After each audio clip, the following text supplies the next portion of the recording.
The stars outside the viewport were quiet. They always were. But quiet didn't mean safe. Not in this part of the galaxy.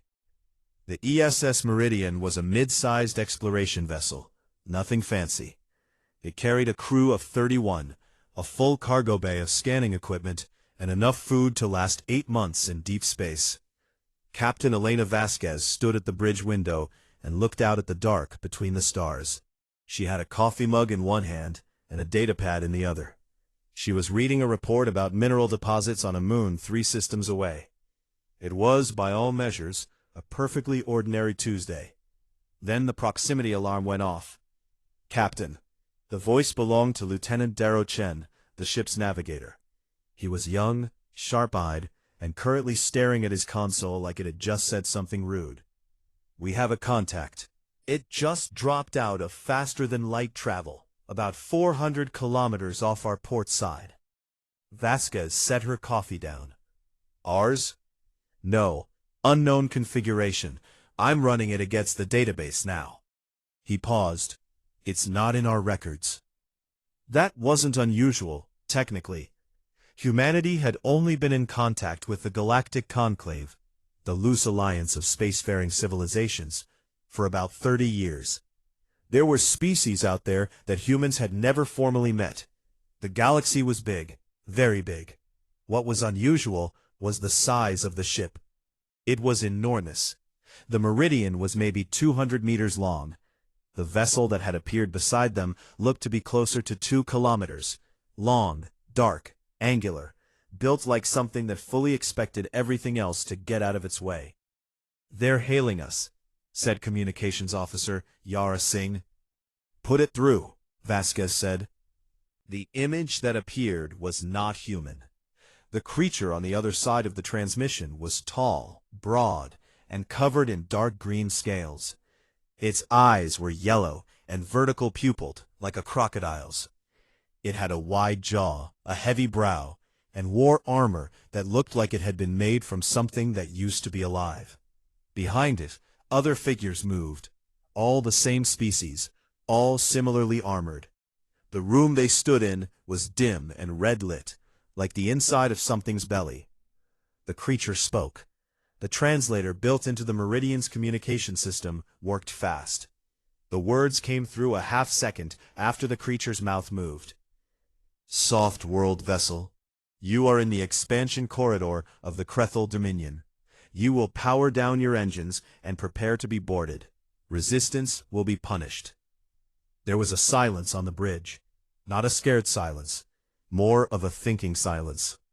Vasquez tilted her head. "Can I ask who I'm speaking with?" The creature blinked. Its jaw tightened. Clearly, it was not used to being asked questions. "I am Fleet Commander Vos Karath of the Crethal Dominion. You will comply." "Commander Vos Karath," Vasquez said, in the same tone she might use to discuss the weather. "I'm Captain Elena Vasquez of the Earth exploration vessel Meridian. We're on a scientific survey. We weren't aware this corridor belonged to anyone. I'm happy to discuss boundaries. Could we do that before the whole boarding thing?" Vos Karath stared at her. His yellow eyes moved slowly over her face, her posture, the way she was standing with one hand resting loosely on the console beside her. He seemed to be looking for something. Fear, maybe. He didn't find it. He said nothing more. He simply cut the transmission. 3 Crethal shuttles lodged from the large vessel 90 seconds later. Vasquez turned to her crew. "Don't fight them. Stay calm. Keep your eyes open." She paused. "And someone put my coffee in a sealed container. I'm going to want it later." The Crethal came aboard with weapons drawn. There were 20 of them in the first wave, all armored, all large, moving through the Meridian's corridors with the easy confidence of creatures that had done this many times before. They swept through the ship quickly, rounding up the human crew and pushing them toward the main corridor. The Crethal soldiers looked at the humans the way someone might look at a pen full of livestock. One of them, clearly a scanner operator, was moving a handheld device over each human it passed, reading their biology. Height, weight, bone density, muscle mass, skin thickness. The device beeped and chattered as it worked. The scanner operator brought its results to Voss Kurith, who had come aboard personally. The commander read the data and made a low sound in his throat. Something between satisfaction and mild contempt. "No natural armor," one of the soldiers said, in Crethol. The translator in Vasquez's earpiece caught it. "No claws worth noting. No venom. Low body mass. Thin skin." A pause. "Short lives, too. They barely make it past 100 of their planet's rotations." "Class 3, said another, using what the translator rendered as a categorization word. The earpiece offered a cultural note alongside the translation. Class 3 is a Crethol rating for non-threatening biological species, commonly used to describe prey animals and domesticated livestock. Vasquez filed that information away. She kept her face still. Voss Karath walked slowly down the line of humans, looking at each face. He stopped in front of Marcus Webb, the ship's junior engineer. Marcus was 26, compact, with calm brown eyes and a relaxed expression. He had a smear of grease on his right forearm, from where he'd been working on a pressure valve before the alarm went off. The commander leaned down slightly, putting his scaled face close to Marcus's. It was a dominance display, classic intimidation. A smaller, weaker creature was supposed to look away, or shrink back, or at least flinch. Marcus did not flinch. He looked back at Voss Karath with quiet, steady attention, the way a person might study something interesting in a museum exhibit. His eyes moved over the commander's jaw structure, the articulation of the neck, the way the armor plates connected at the shoulder. Voss Karath grabbed Marcus by the collar of his suit and lifted him slightly off the floor. Around them, the other Crethol watched to see how the soft creature would react. Marcus reached up calmly and gripped the commander's wrist. Not to resist, his fingers pressed lightly against the joint where the scales thinned near the wrist bones, and his expression shifted, very slightly, into something that looked almost like he was taking notes. Voss Karath set him down. Something in the commander's posture changed, just a fraction. Not fear, more like the feeling a person gets when they step on what they think is solid ground, and it shifts slightly under their foot. He turned away and ordered the crew move to the cargo hold. The humans walked quietly, in a group, steady and unhurried. No crying, no shouting. One of the older crew members, a geologist named Petra, was actually finishing a conversation with the person next to her. A quiet debate about whether the moon they'd been heading toward was likely to have water ice under its surface. The Crethol soldiers watched them go and said nothing. But one of them, a young soldier near the back, watched the humans disappear through the hold door and felt, for reasons it could not explain, slightly uneasy. It had captured prey before. It knew what prey looked like. These didn't look like prey. It kept that thought to itself. The news reached Axis Prime in less than 3 hours. Axis Prime was the central station of the Galactic Conclave, a massive structure at the meeting point of 6 major trade routes, home to more species than most planets. It was a place of diplomacy, commerce, and the careful management of a galaxy that contained too many powerful civilizations and too little empty space. Everything important that happened in the known galaxy passed through Axis Prime eventually, one way or another. The report came in through standard channels. A Crethol vessel had intercepted a human exploration ship.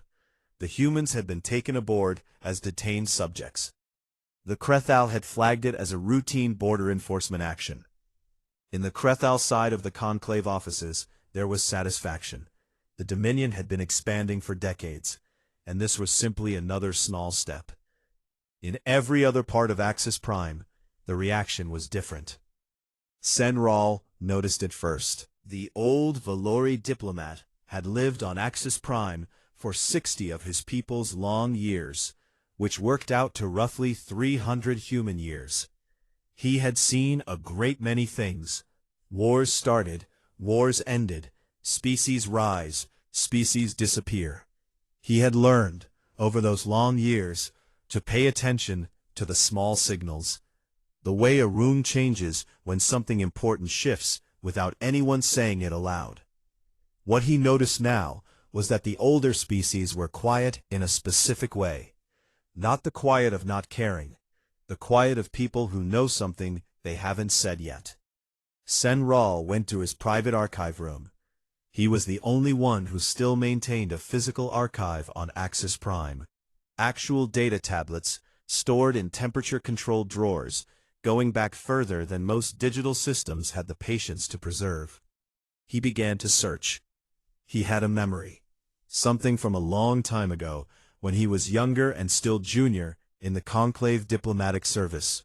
A briefing, given in a room with few attendees, about first contact attempts with a new species from a volatile star system in what was then called the Western Uncharted Region. He remembered the briefing because of one unusual detail. The contact ships had been sent. The contact ships had not returned, and nobody had sent more ships for a very long time. He found the records after about an hour of searching. They were thin, much thinner than they should have been for a species that had been observed for so long. He noticed the dates. The earliest entries were over 300 years old. He noticed the gaps, whole decades where no entries existed at all. He noticed, most importantly, the short, blunt final notes on several early expedition files. Short sentences that said things like, "Contact lost, cause undetermined," or "Vessel unresponsive," "Presumed destroyed," or simply, "No further contact attempted." Nobody had dug into the why of those losses. Nobody had wanted to. He kept reading. The biological survey data that the Conclave had quietly compiled on humanity, gathered from long-range observation and a few carefully anonymous information exchanges with early human space travelers, was more detailed than he expected. He read it slowly and carefully.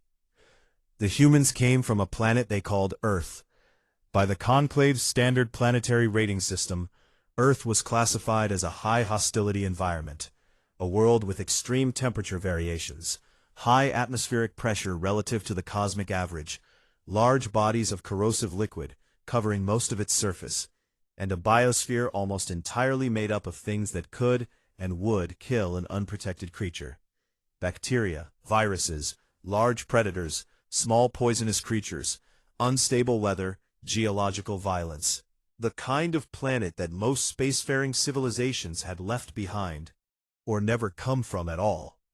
Humanity had not left it behind. Humanity had been shaped by it, over hundreds of thousands of years, into something the planet itself had designed through sheer relentless pressure. Sen-Ral read the section on human biology twice, slowly. They had no natural armor, no claws of significance. Their teeth were almost comically poor as weapons. They were not fast, not strong by the standards of many galactic species, and they had a rather short natural lifespan. On paper, they were unremarkable. Then he got to the section marked Behavioral and Physiological Anomalies. Humans were persistence hunters. The survey used that phrase and then explained it, because the concept was rare enough in the galaxy that it needed explaining. They were one of the only known species that hunted by following prey until the prey exhausted itself and could no longer move. Not sprinting, not ambushing, just following, steadily, for hours, sometimes for days. The prey animal would run, and the human would not run. It would simply walk. Fast, efficient, upright walking that it could sustain far longer than any four-legged creature could sustain a full sprint. The prey would rest. The human would not rest. The prey would look back and see the humans still coming, still walking, unhurried and patient, and absolutely relentless. And something would break in the prey's mind. A thing the survey called pursuit panic. And then it would run again until its body gave out. They had evolved the ability to sweat, something very few warm-blooded species did, specifically to shed heat during long chases without stopping. Their bodies were built for endurance in a way that most species' bodies simply were not. Senral sat back and thought about what it meant to be something that had been chased for hours, and to look back, and to see the thing behind you still coming. He kept reading. Humans experienced fear. The survey was clear on that. They had strong fear responses, physical, measurable, significant. They were afraid of many things: heights, darkness, certain sounds, threats to their young, physical pain. They felt fear the way most prey species felt fear. The difference, and the survey noted this with some uncertainty, as if the researchers themselves weren't quite sure what to make of it, was that fear did not stop them. Their neurological architecture allowed them to feel fear and continue anyway. To be afraid and still move toward the threat. To know they might be hurt or killed and still choose to engage. The survey compared it to a kind of controlled override system. The fear was there, it simply didn't have final authority over behavior. And then there was the section on tool use. Not just the standard definition, picking up a rock, using a stick. Every species did some version of that. This was something different. The researchers had observed humans looking at objects, any objects, including objects completely unrelated to their original purpose, and almost immediately beginning to mentally restructure them into tools. A vine became a rope. An enemy's weapon, taken in combat, became their weapon. A trap originally designed to catch them was studied, understood, and redesigned to catch the people who built it. One researcher's note, buried in a footnote, read, "They do not ask what an object is. They ask what it could be." Senral closed the file slowly. He sat in the quiet of his archive room and thought about 31 humans locked in a cargo hold aboard a Krethal warship.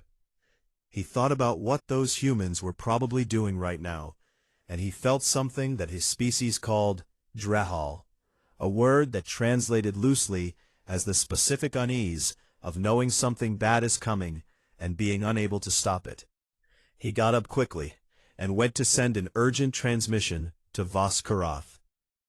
He was already composing the message in his head as he walked. He would be calm. He would be diplomatic. He would not say, "You have made a catastrophic mistake," even though that was exactly what he was thinking. He would say something careful and measured and official.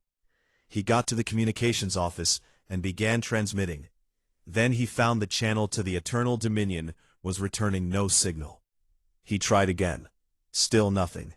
He stood at the console for a moment, then he pulled up the last known position of the Eternal Dominion, and checked the timestamp on the signal loss. It had gone dark 40 minutes ago. Senral put his hands flat on the console and looked at the screen. Behind him, in the corridor, he could hear the normal sounds of Axis Prime going about its day. Voices, footsteps, the hum of systems running on schedule.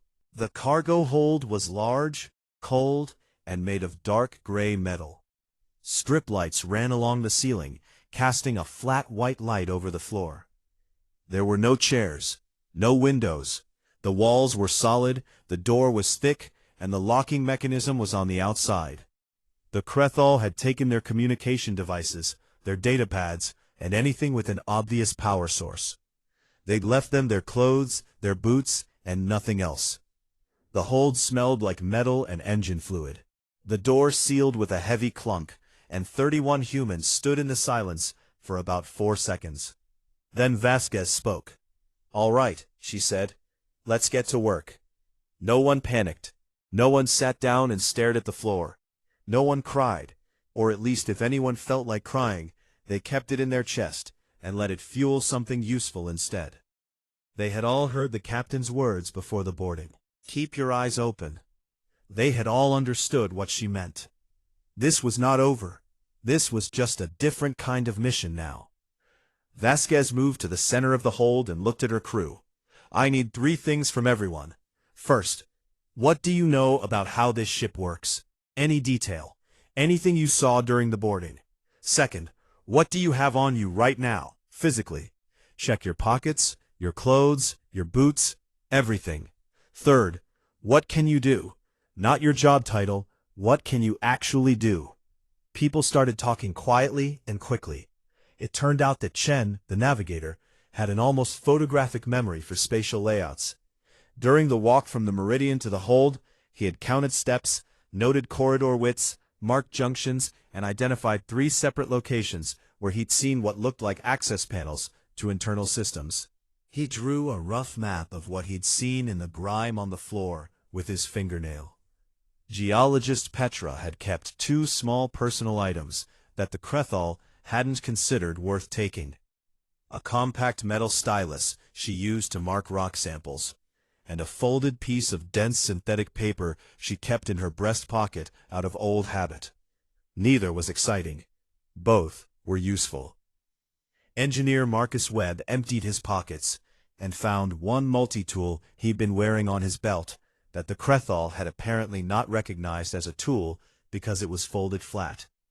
A short length of strong wire he'd been using to fix a loose panel before the alarm, and a small tube of thermal paste he'd had in his chest pocket, used for heat-conducting repairs. Dr. Afia Mensa, the ship's medic, had nothing in her pockets. What she had instead was 12 years of training in chemistry, biology, and emergency field medicine, a detailed mental catalog of what she'd smelled in the air during the walk to the hold, and a quiet, burning interest in the composition of the atmosphere aboard this ship. Oxygen-nitrogen mix, she said, crouching near the base of the wall and pressing her palm flat against it. Similar to ours, but the ratios are different. More nitrogen, and there's something else, a hydrocarbon compound I don't fully recognize. It's not dangerous at current levels, but I'd like to know what it is and where it's coming from. Why? Someone asked. She looked up and smiled in a way that didn't reach her eyes. Because things that smell like hydrocarbons sometimes burn. Vasquez listened to all of it, building a picture in her head. She assigned people to specific jobs. 3 of them, the biggest and physically strongest, were assigned to watch the door and track guard patterns. 2 people were assigned to work quietly on the floor bolts near the back wall, using the multi-tool, because the floor panels looked like they might lead to a maintenance crawlspace. Mensa was assigned to keep studying the air. Chen was assigned to keep refining the map. Marcus was given the wire and the thermal paste, and told to look at the door lock panel from every angle he could manage through the vent slats, and tell her what he saw. Marcus looked for a long time. The lock, he said, was a magnetic seal with a manual override on the outside. Standard industrial security, the kind that was more about keeping things in than keeping people out, because the designers had assumed that whatever was in the hold would not understand how locks worked. "Can you get through it?" Vasquez asked. "But if the cover plate can be partially separated from the wall, just enough to access the wiring behind it, I might be able to interrupt the magnetic circuit." He paused. "I'd need something thin, conductive, and long enough to reach through the slats." Petra handed him the metal stylus without a word. He looked at it. He looked at the wire he'd been carrying. He looked at the tube of thermal paste. His expression shifted into the focused, slightly distant look of a person doing fast mental mathematics. "Yeah," he said quietly. "Give me some time." While Marcus worked, slowly and silently, the guard rotation outside became clear. There were 2 guards on the door, 1 on each side, and they switched out every 2 hours. During the switch, there was a gap of roughly 20 seconds, when neither guard had the door directly in their line of sight, because both were looking toward the relief guards coming down the corridor. 20 seconds. It wasn't much, but in Vasquez's experience, 20 seconds was enough. The guard named Dreth made things personal around the 4th hour. He was large, even by Crethol standards, with a scar running across the right side of his jaw, and an attitude that made clear he had enjoyed this work for a long time. He came to the door's observation window and looked in at the humans with the relaxed contempt of someone who could not imagine a scenario in which the situation reversed. He spoke through the vent slats. The translator in Vasquez's earpiece caught the words, "You eat yet? We left something in the corner." He meant the small pile of dry ration blocks that had been thrown in earlier, tossed through the slats like something thrown to animals. "Don't be shy. You soft things need to keep your strength up. We like our cargo to arrive in decent condition." Nobody responded. Dreth seemed annoyed by the lack of reaction. He pointed at Marcus, who was sitting quietly near the door with his back against the wall. "You, the small one, why are you sitting so close to the door?" Marcus looked up. He had been working for the last 2 hours, very carefully, and had made significant progress on something he hadn't mentioned to anyone except Vasquez. His face was calm, completely calm. "Just comfortable here," Marcus said. Dreth laughed, a rough, scraping sound. "You don't even look scared. Why aren't you scared?" Marcus considered the question seriously, as if it genuinely deserved thought. Then he said, in a very even voice, "We're from Earth. This is basically a Tuesday." Dreth stared at him through the slats. He didn't understand the specific reference, but he understood the tone. He made a dismissive noise and walked away. By the 6th hour, Marcus looked over at Vasquez and gave one small nod. She stood up slowly, stretched her arms like someone who had been sitting too long, and began walking casually toward the door.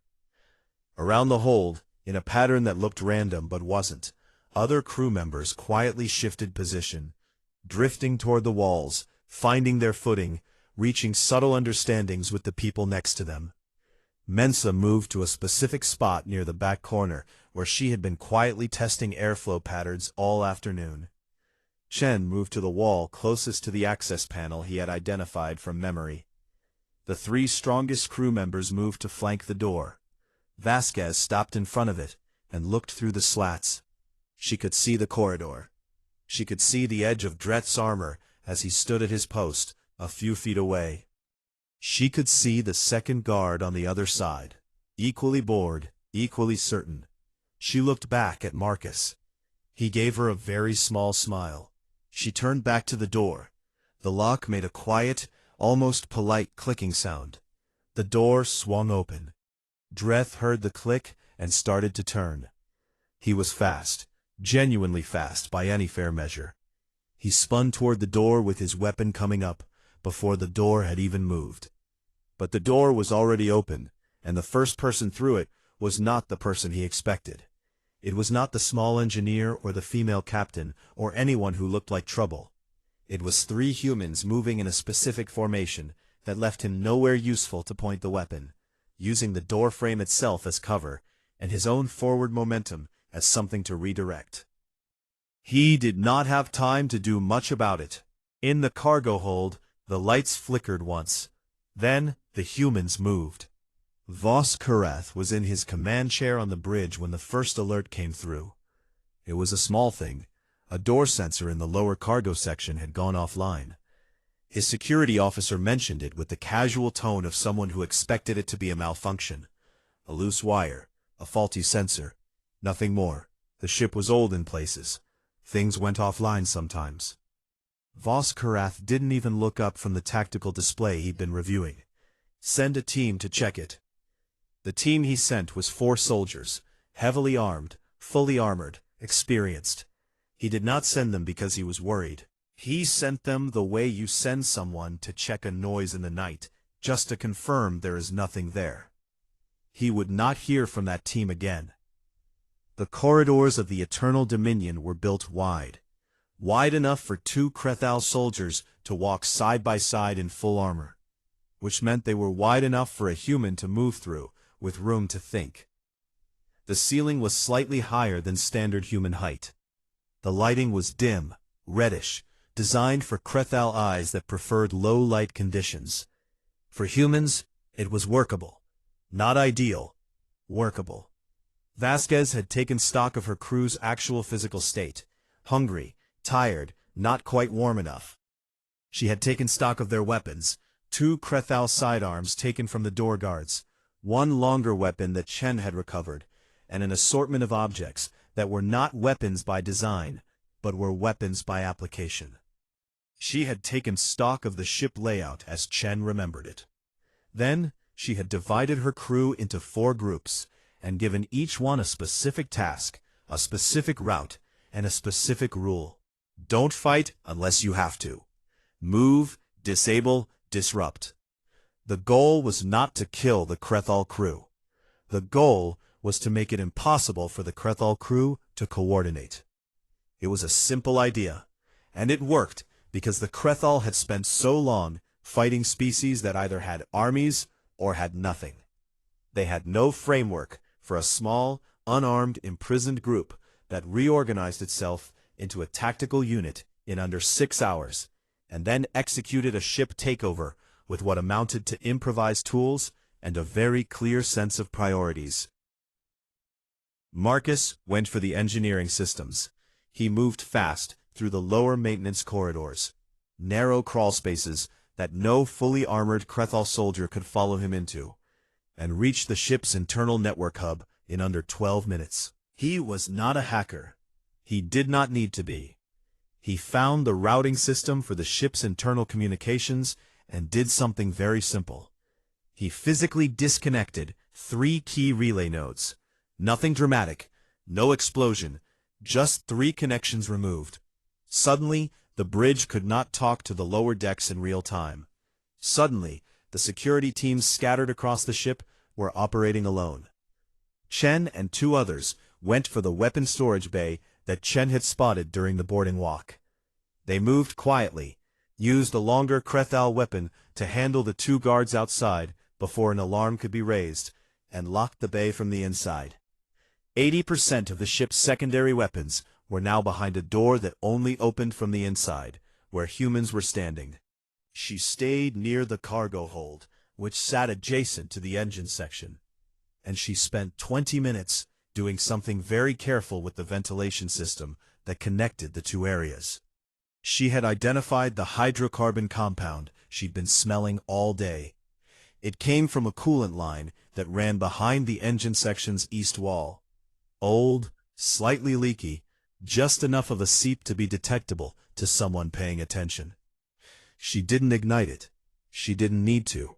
She just diverted the flow through the ventilation system into 2 specific corridors that connected the main barracks to the bridge. Just enough to make those corridors smell intensely, suddenly wrong, which would trigger the ship's automated environmental sensors and cause it to seal off those corridors as a precaution. It sealed them off for 47 minutes. 47 minutes in which the largest concentration of Krethal soldiers on the ship was cut off from the bridge. Vasquez moved with the 3rd group, directly toward the bridge. She encountered 3 Krethal patrols along the way. The first 2 were dealt with quickly, using the specific combination of narrow corridor geometry, unexpected angles, and the fact that a Krethal soldier pointing a weapon in a corridor is only effective if there is enough space to swing it, which there wasn't, because Chen had correctly identified that the corridors near the bridge section were the narrowest on the ship. The 3rd patrol was larger and more alert, and there was a genuine fight, loud and close and ugly, and 2 of Vasquez's people came out of it with injuries that would need attention. But they came out of it. She reached the bridge door with 9 people. The bridge was sealed. Of course it was. Someone on the other side had finally understood that something was happening, and had locked down the most important room on the ship. Vasquez could hear Voskarat's voice through the door, issuing orders in rapid Krethal, trying to reach his scattered teams, and getting mostly silence in return. She didn't try to force the door. She sat down on the floor in front of it, and waited. Inside the bridge, Voskarat was experiencing something unfamiliar. He had been in combat many times. He had boarded ships, taken prisoners, crushed rebellions on 3 separate occupied worlds. He knew how these things went. He knew the shape of conflict, the rhythm of it, the way that superior numbers and superior weapons produced predictable outcomes. He understood power and what it looked like. What was happening right now did not fit any shape he knew. He could not reach his soldiers. The corridors were sealed by the ship's own systems. The cargo hold was empty. The weapon bay was locked from the inside. His communications officer was telling him that a wideband transmission had just been opened on an open conclave frequency, not from the human ship, but from somewhere inside the Eternal Dominion, and it was broadcasting live. He looked at the camera feed. Dr. Mensa was standing in the corridor outside the engine room, holding a piece of Krethal communication hardware she had removed from one of the unconscious door guards. She was speaking clearly and calmly, directly into it, to anyone in the Conclave network who might be listening. Voskurath had 6 soldiers left on the bridge with him. He had a sealed door. He had weapons. The door opened 40 minutes later, not because the humans had broken through it, because the ship's automated environmental system finished its safety cycle and unlocked the sealed corridors. And in the 4 seconds between the corridor unlocking and the soldiers on the other side reaching the bridge, Vasquez walked through the bridge door using an emergency release code that Marcus had transmitted to her from the engineering hub. Voskurath rose from his command chair. His soldiers raised their weapons. Vasquez walked in with 8 humans behind her, all holding weapons, all calm, and stood in the middle of the bridge. She looked at the 6 armed soldiers. She looked at the commander. She did not raise her weapon. "Tell them to put it down," she said. "You are prey," Voskurath said. His voice was not steady in the way it had been during their first transmission.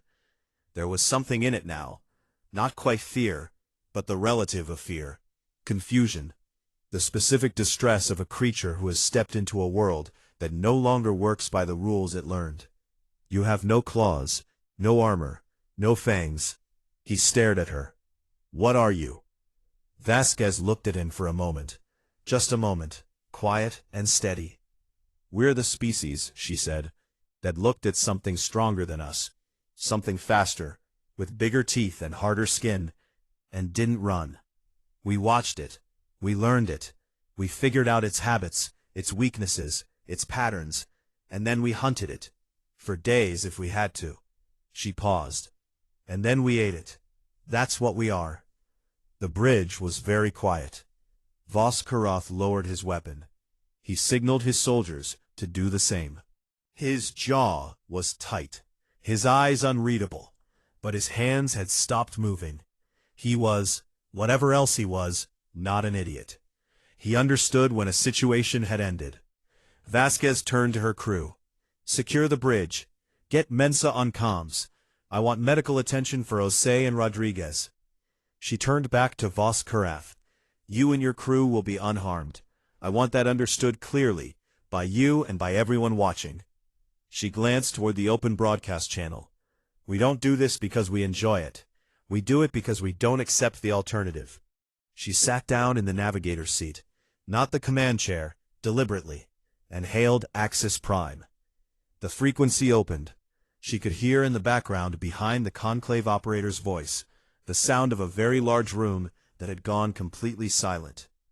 "This is Captain Elena Vasquez of the Earth exploration vessel Meridian," she said. "We are aboard the Krethal vessel Eternal Dominion and have secured control of the ship. All crew, ours and theirs, are alive. We are ready to discuss next steps at your convenience." A long pause.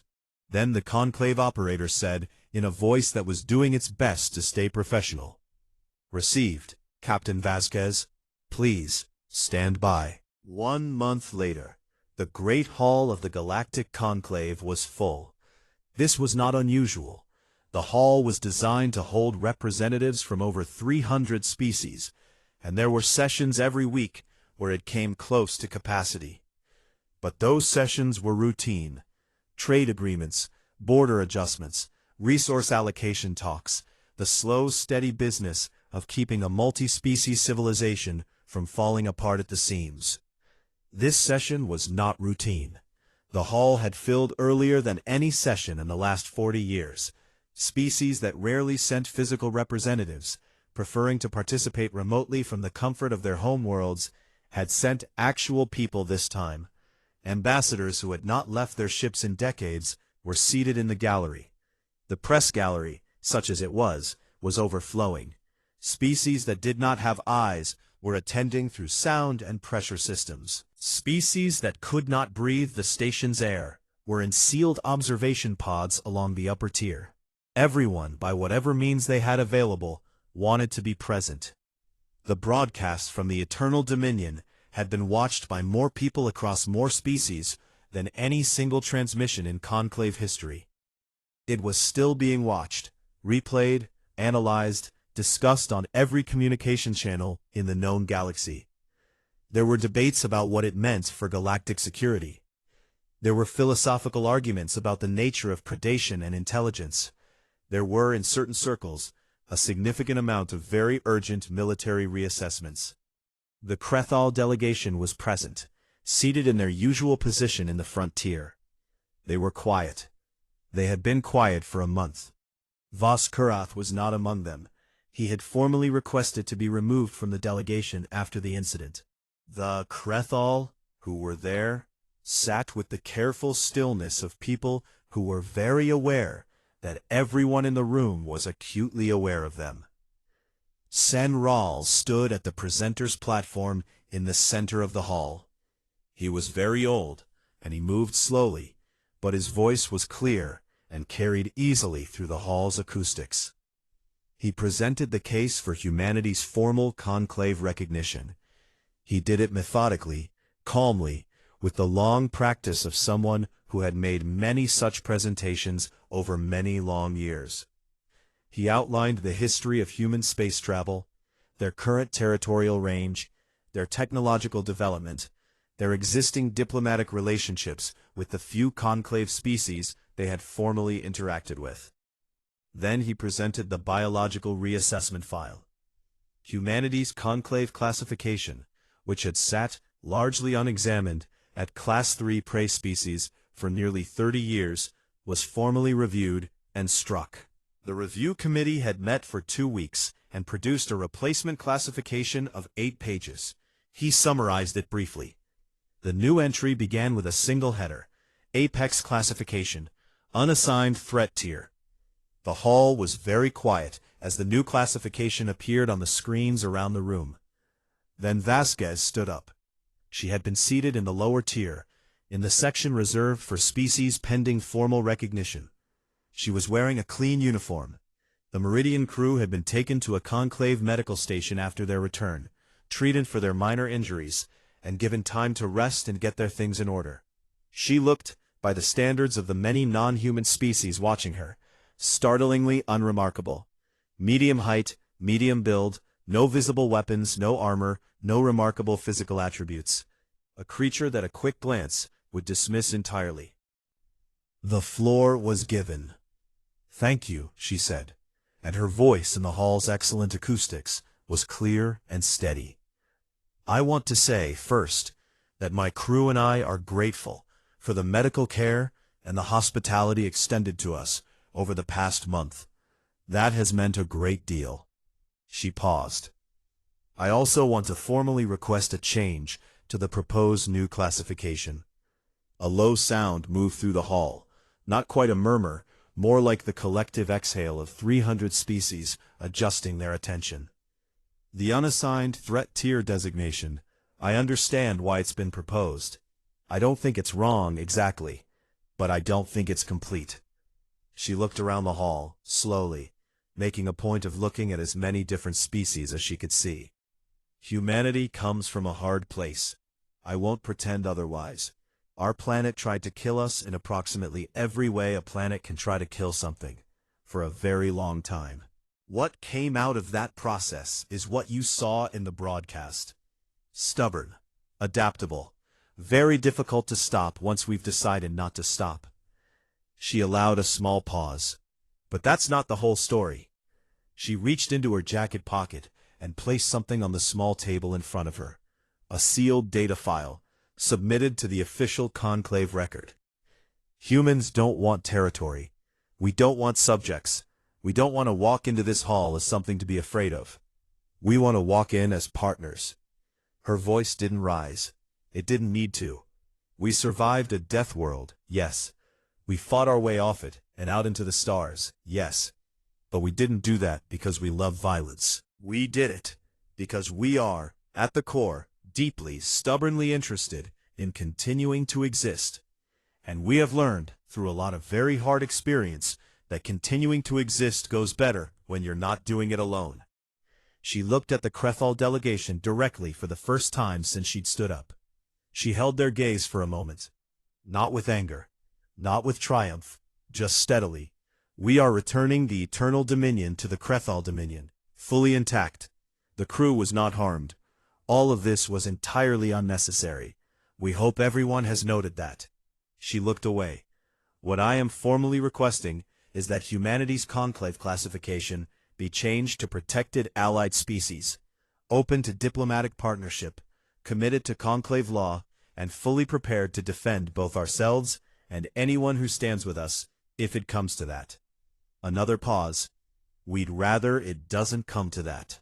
We would very much rather spend our time exploring, learning, and building things." She sat down. The hall was silent for a moment. Then, from the upper tier, from the sealed observation pod of an ancient species called the Orin, insectoid beings who had been members of the conclave since before most current civilizations existed, who communicated through complex harmonics that required specialized translation equipment, a sound emerged. The translation system processed it and rendered it in galactic standard as a request to speak. The Orin elder who spoke had not addressed the conclave in 40 years. They were old in a way that most beings in the hall could not fully comprehend. Old in the way that stars are old. They had watched civilizations rise and exhaust themselves and vanish, and they had watched new ones push through the dark to take their place. They had seen many remarkable things. Their voice, translated, was slow and resonant and entirely without hurry. "Captain Vasquez," the elder said. "Yes," she said. "Are you not afraid of anything?" The question sat in the air. Everyone was listening. Vasquez thought about it. She looked down for a moment, and something in her face changed, the composed, professional exterior softening into something more straightforward and honest. Then she looked up. "We're afraid of plenty," she said. "Losing the people we love. Making mistakes we can't fix. Running out of time. Reaching the end of everything we know, and finding nothing worth finding." She met the gaze of the observation pod, or at least faced toward it. "We're afraid all the time. Fear is very loud for us." She paused. "We just decided, a long time ago, that fear doesn't get to make the final call." The Orin elder was quiet for a moment. "Then you are something," they said at last, "that this hall has not seen before." The formal vote on humanity's classification took 11 minutes. By conclave standards, that was extremely fast. The result was not close. Humanity was formally welcomed into the Galactic Conclave as a recognized allied species. There was no ceremony. Conclave admission didn't come with one. Just a notation in the official record. A small light added to the membership display on the hall's east wall. And a formal handshake between Senral and Vasquez that would be photographed and transmitted to every inhabited system in the known galaxy within the hour. Senral held her hand for a moment and said quietly, so only she could hear, "I tried to warn them. Before everything happened, I sent a transmission." "I know," Vasquez said. "I read it later. Thank you for trying. I was too late. It worked out." He looked at her for a long moment. He was 300 years old, more or less, and had seen a great many things. He said, "You were never really in danger, were you?" It wasn't quite a question. Vasquez considered it seriously. "We were in some danger," she said. "We just weren't as scared as they expected us to be. That made a difference." He nodded slowly, and released her hand. In the Krethel Private Military Archive, accessed only by senior Dominion commanders, the incident file for the Eternal Dominion was closed that same day. In the field, where the captured species classification was meant to be recorded, the entry officer had spent a long time trying to find the right word from the Krethal language. There was a word in Old Krethal, unused for centuries, from a time before the Dominion was the Dominion, from a time when the Krethal had still been a species learning its own lessons the hard way, that had no clean translation in Galactic Standard. The closest approximation was something like, "the creature we will not cage again." But the actual word carried more weight than that. It carried the memory of teeth, of something that looked like prey, until the moment it very much was not. The entry officer used that word. Then they closed the file, and did not open it again. Outside the hall, in the long curved corridor that looked out over the station's central atrium, Marcus Webb was standing at the viewport, eating a nutrient pack, and watching the traffic of alien ships coming and going from Axis Prime's docking rings. He was doing what he usually did when he had a quiet moment, just looking at things, taking them apart in his head, figuring out how they worked. Dr. Mensa walked up beside him and looked out at the same view. "What are you thinking about?" she asked. He was quiet for a moment.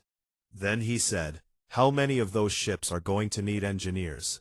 Mensa laughed, a real laugh, warm and full. Outside, the ships moved between the stars, and beyond them the galaxy stretched on, wide and deep, and full of things that had not yet been found, or named, or understood. Humanity had arrived, not as prey, not as a threat, as something the galaxy was still, slowly, finding words for.